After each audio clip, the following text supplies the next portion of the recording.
নমস্কাৰ এই মুহূৰ্তত আহি পৰিছে এটা বিগ ব্ৰেকিং নিউজ এনেধৰণৰ খবৰসমূহ নিতৌ চাবৰ বাবে চেনেলটো এটা ছাবস্ক্ৰাইব কৰি ভিডিঅ'টোত এটা লাইক কৰি দিব আৰু ওচৰত থকা বেল আইকনটো অন কৰি ৰাখিব। তাজপাতৰ দৰে খহিছে অট্টালিকা, চৌদিশে মাথো ধ্বংসস্তূপ। প্ৰবল ভূমিকম্পত হাজাৰ হাজাৰ লোকৰ মৃত্যুৰ আশংকা।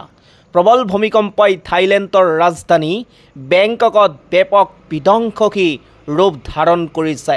চকুৰ সন্মুখতে তাজপাতৰ দৰে খহি পৰিল নিৰ্মীয়মান অট্টালিকা। ম্যানমাৰতো ভূমিকম্পৰ প্ৰবল ব্যাপক ক্ষতিগ্ৰস্ত হৈছে। হাজাৰ হাজাৰ লোকৰ মৃত্যুৰ আশংকা। বেংককৰ মেট্ৰ' আৰু উচ্চ অট্টালিকাসমূহ ক্ষতিগ্ৰস্ত হৈছে।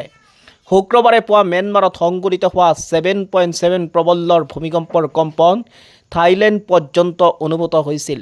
সৃষ্টি হৈছিল আতংকময় পৰিৱেশৰ। ৰাজধানী বেংককত নিৰ্মাণত এটা অট্টালিকা ভাঙি যোৱাৰ বিপৰীতে শ শ লোক কাৰ্যালয় আৰু ঘৰৰ পৰা ওলাই আহিছিল। ভূমিকম্পৰ বাবে থাইলেণ্ডত জাৰি কৰা হৈছে জৰুৰীকালীন অৱস্থা। ক্ষতিগ্ৰস্ত হৈছে বিমান সেৱা।